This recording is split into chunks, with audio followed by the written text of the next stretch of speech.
नमस्कार, आप देख रहे हैं हिंदी खबर। मैं हूं आपके साथ अमित शर्मा। चीन और पाकिस्तान की नापाक दोस्ती का भंडाफोड़ आखिरकार हो ही गया। अभी तक जो बातें पर्दे के पीछे थीं वो अब सामने आ चुकी हैं।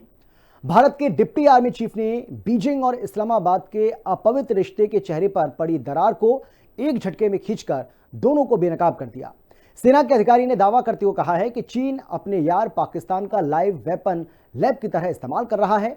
ऑपरेशन सिंदूर के दौरान भी चीन ने पाकिस्तान का इसी पर्पस से यूज किया।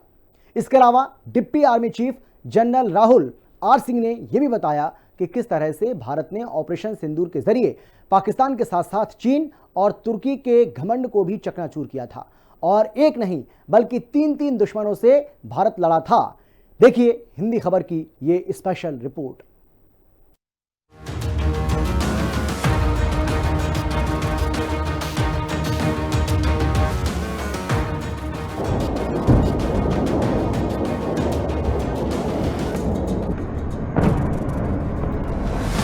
ऑपरेशन सिंदूर में भारत के 3 दुश्मनों को हराया।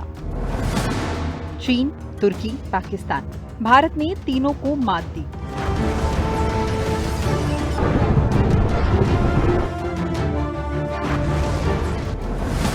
भारत के एटम बॉम्ब का डर, पाकिस्तान कांपा थर-थर। भारत के खिलाफ पाक चीन नेक्सस फिर बेनकाब।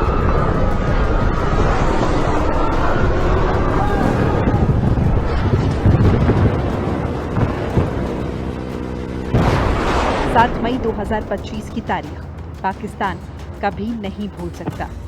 ये उसके लिए कयामत की रात थी, ऐसी अंधेरी रात जो कटे ना कट रही। ये वो रात थी जब पाकिस्तान में ज़लज़ला आया था। ये ज़लज़ला कुदरती नहीं था, बल्कि उस रात भारत ने ऑपरेशन सिंदूर के जरिए पहलगाम आतंकी हमले का बदला लिया था। मिसाइलों की बरसात कर भारत ने पाकिस्तान और पीओके में मौजूद आतंकी ठिकानों को मिट्टी में मिला दिया, जिसका खौफ अब भी पाकिस्तान में कायम है।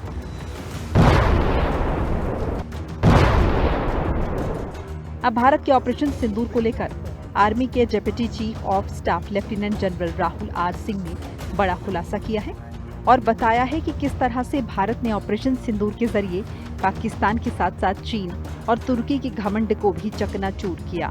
फिक्की की ओर से आयोजित न्यू एज मिलिट्री टेक्नोलॉजीज कार्यक्रम में बोलते हुए उप सेना प्रमुख ने कहा, ऑपरेशन सिंदूर के जरिए भारत ने 3 देशों को हराया। पाकिस्तान बॉर्डर पर हम 3 दुश्मनों से लड़ रहे थे।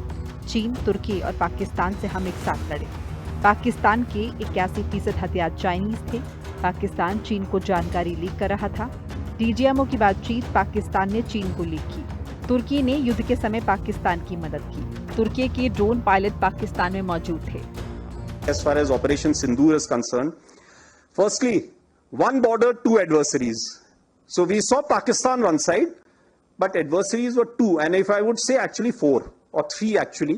So Pakistan was the front face. We had China providing all possible support, and it's no surprise because if you were to look at statistics, in the last 5 years, 81% of the military hardware that Pakistan is getting is all Chinese, 81% of that. Pakistan actually was mentioning that we know that your such and such important sort of vector is primed and it is ready for action. I would request you to perhaps, pull it back. So he was getting live inputs as far as from China. 22 अप्रैल को जम्मू कश्मीर के पहलगाम में आतंकियों ने धर्म पूछकर 26 बेगुनाह पर्यटकों की जान ले ली थी। तब इसका बदला लेने के लिए भारत ने ऑपरेशन सिंदूर लॉन्च किया था। आतंकी हमले के 13वें दिन 7 मई 2025 की अंधेरी रात में भारत ने ऑपरेशन सिंदूर का आगाज किया था, जिसमें भारतीय वायुसेना ने पाकिस्तान में मौजूद आतंकी ठिकानों पर ऐसी मिसाइलों की बरसात की कि पड़ोसी मुल्क में हड़कंप सा मच गया। मुरीद के हो या बहावलपुर, हर आतंकी अड्डे पर लाशें बिछ गई। यह ऑपरेशन 2016 सर्जिकल स्ट्राइक और 2019 बालाकोट एयर स्ट्राइक के बाद तीसरा बड़ा हमला था। Turkey also played a very important role in providing the type of support that was there. Bayraktar, of course, he's been giving from before. We saw numerous other drones also coming in, landing in the face of war, during the war, along with trained sort of individuals who were there. 7 मई की रात करीब 1:05 पर भारत ने operation सिंदूर का आगाज किया था। जो रात के 1:30 तक चला। 30 मिनट के इस ऑपरेशन में भारत ने पाकिस्तान को धुआं कर दिया। भारत ने पाकिस्तान और पीओके में मौजूद 9 आतंकी ठिकानों पर 24 सटीक हमले कर उसे तबाह कर दिया और 100 से ज्यादा आतंकियों को मौत के घाट उतार दिया। इसमें आतंकी मसूद अजहर का पूरा खानदान मिट्टी में मिल गया। भारत ने कहा कि हमला आतंकी ढांचे पर था, न कि पाकिस्तानी सेना या नागरिकों पर। लेकिन आतंकियों को पालने वाला पाकिस्तान इससे इस कदर बौखला गया कि उसने भारत पर ही हमला कर दिया।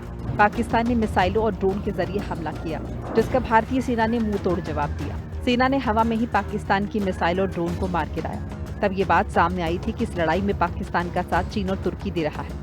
और अब उपसेना प्रमुख ने भी खुलासा किया है कि किस तरह से भारत ने पाकिस्तान के साथ साथ चीन और तुर्की को भारतीय सेना की ताकत का एहसास कराया था। ऑपरेशन सिंदूर में भारत ने केवल पाकिस्तान को नहीं बल्कि 4 देशों को हराया था, जिसमें शामिल है चीन, जिसने अपना HQ-9 air defence system Pakistan को दिया, PL-15 मिसाइल और इसके साथ JF-17 कॉम्बैट एयरक्राफ्ट पाकिस्तान को दिए थे। ऐसे ही टर्की ने न केवल अपने ड्रोन बल्कि अपने ड्रोन ऑपरेटर और पायलट्स भी पाकिस्तान को दिए थे, और ऐसे ही अमेरिका भी, जिसने अपने F-16 पाकिस्तान को दिए थे।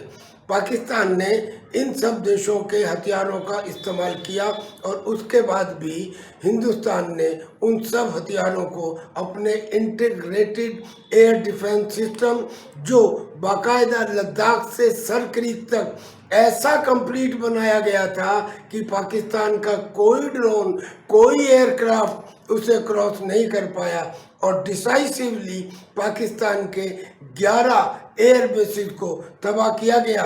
जो भी अस्त्र शस्त्र होते हैं वो तब तक अच्छे माने जाते हैं जब वो किसी युद्ध में उनका इस्तेमाल किया होगा, और चीन ने यही किया।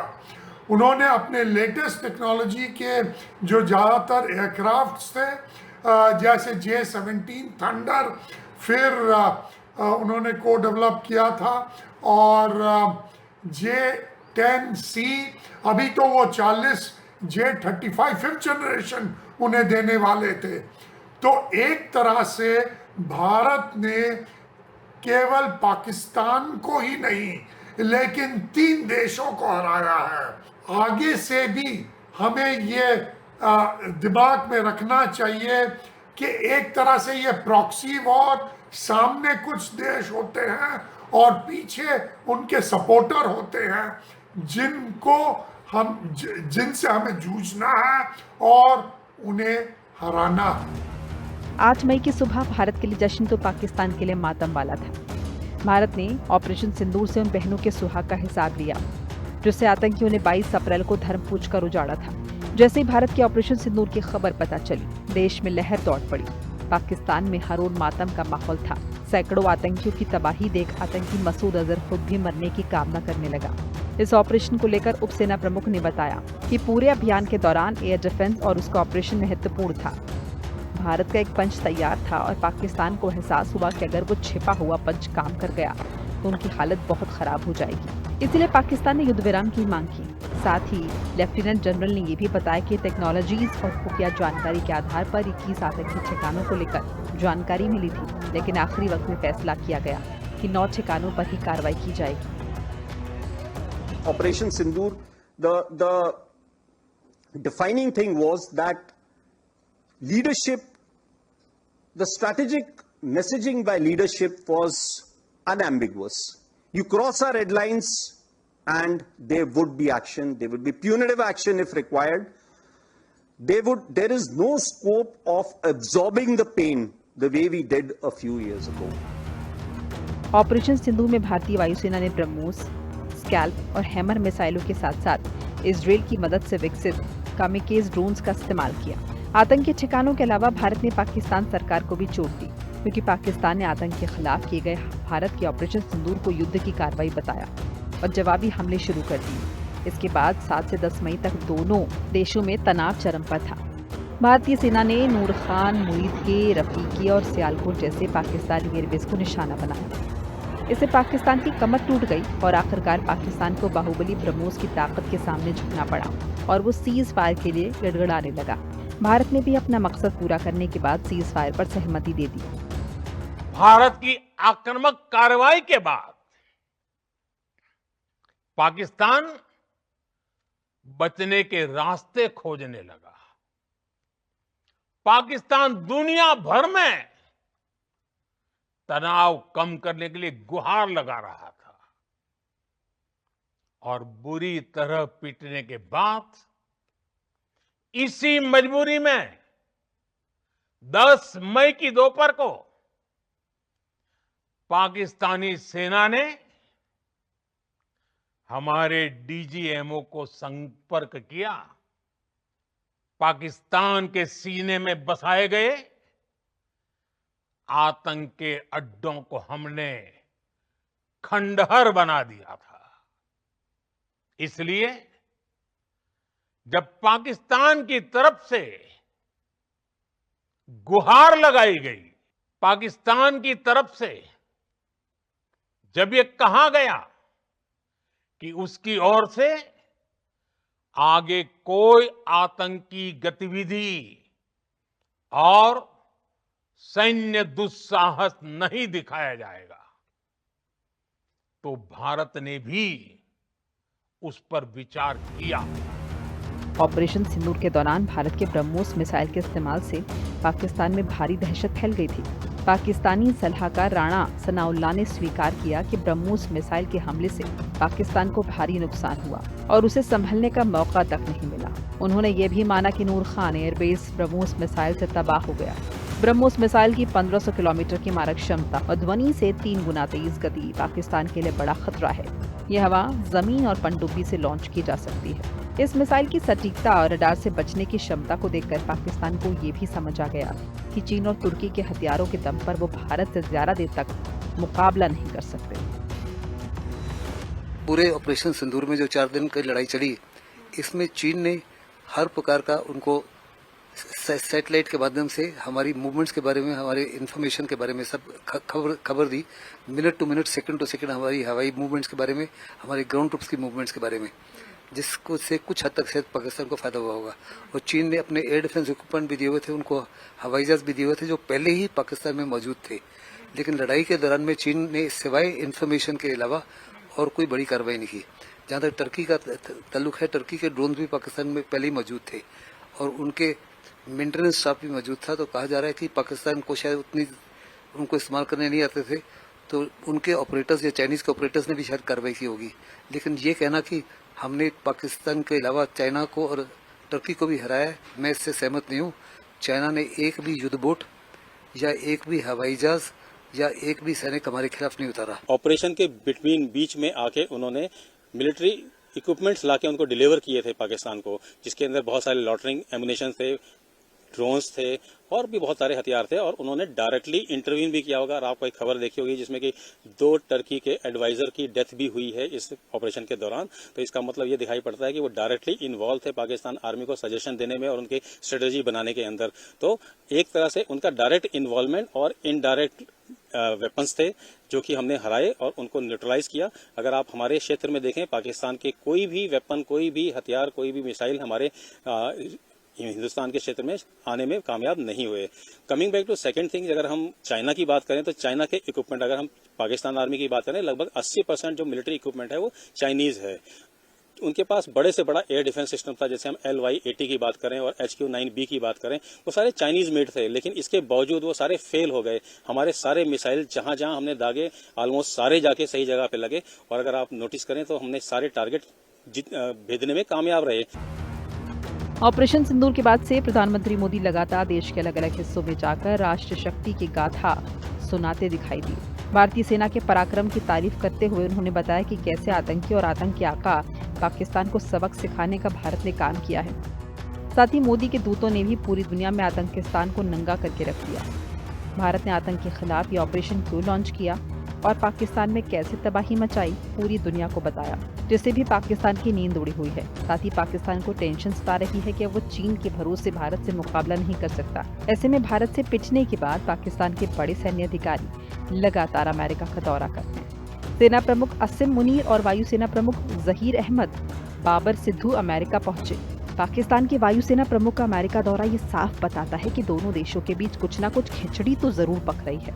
ऐसा इसलिए भी हो सकता है क्योंकि भारत की स्ट्राइक में चीनी हथियारों की पोल खुल चुकी है, जिसके बाद पाकिस्तान को फिर अमेरिका की याद आई है। हिंदुस्तान का किसी प्रकार से कोई युद्ध नहीं हुआ टर्की के साथ या चाइना के साथ में। पाकिस्तान ने के अंदर टर्की ने और चाइना ने अपने इक्विपमेंट को की वेपन टेस्टिंग की है लड़ाई के माहौल के अंदर। ये कहा जा रहा है कि जो चाइना के इक्विपमेंट तो बहुत सुपीरियर इक्विपमेंट है, वास्तव में वो थर्ड रेट निकला। बड़े सारे देशों ने उनसे इक्विपमेंट खरीदना बंद कर दिया है। यस, उस इक्विपमेंट को उन्होंने टेस्ट किया, उन्होंने इन्फॉर्मेशन दी, लेकिन लड़ाई में किसी प्रकार से उनकी कोई हस्तक्षेप नहीं हुआ। उन्होंने ये कहना था कि हमको फ्यूचर रेडी होना चाहिए, प्रेजेंट रेडी होना चाहिए कि दुश्मन अगर इस माफी की इन्फॉर्मेशन देता है तो उस इन्फॉर्मेशन को ब्लॉक करने के लिए हमारे पास काबिलियत होनी चाहिए थी, जो आज काबिलियत नहीं थी। और उस माफी के इक्विपमेंट जो सप्लाई करता है वगैरह, तो उसको नकारने की हमारे पास हर प्रकार से क्षमता होनी चाहिए। हमारी वायुसेना की प्रणाली में और उछाल आना चाहिए। वो चीजें लैकिंग थी। एक किस्म से वो लेसन लर्न कर रही है। ऑपरेशन सिंदूर से करारी मात खाने और दुनिया में बेनकाब होने के बाद पाकिस्तान अपनी हरकतों से बाज नहीं आ रहा और लगता है कि पाकिस्तान के जिहादी जनरल ने अपने मुल्क को तबाह और बर्बाद करने की कसम खा रखी है। आतंकी पाठशाला चलाने वाला मुनीर फिर से वही गलती दोहराने की कोशिश कर रहा है जो गलती पहलगाम आतंकी हमले से पहले की थी। जिस तरह से मुनीर ने कश्मीर को गले की नस बताकर 22 अप्रैल को पहलगाम में आतंकी हमला करवाया था, मुनीर एक बार फिर मौत की उसी राह पर चलने की नापाक कोशिश कर रहा है। पाकिस्तानी सेना प्रमुख और फील्ड मार्शल आसिम मुनीर ने कुछ दिन पहले भारत के जम्मू कश्मीर में चल रही आतंकवादी गतिविधियों को वैध संघर्ष करार दिया और इसके लिए पाकिस्तान की ओर से उनको राजनीतिक, नैतिक और कूटनीतिक समर्थन जारी रखने का वादा किया, जिससे पता चलता है कि किस तरह से पाकिस्तान खुद ही अपना वजूद मिटाने पर आमादा हो चुका है। क्योंकि पीएम मोदी ने पहले ही साफ कर दिया है कि भारत का ऑपरेशन सिंदूर अभी खत्म नहीं हुआ है और अब अगर पाकिस्तान ने कोई भी हिमाकत की या भारत में आतंकी हमला हुआ तो फिर इस बार पाकिस्तान में महाविनाश मच जाएगा। हिंदी खबर की स्पेशल रिपोर्ट।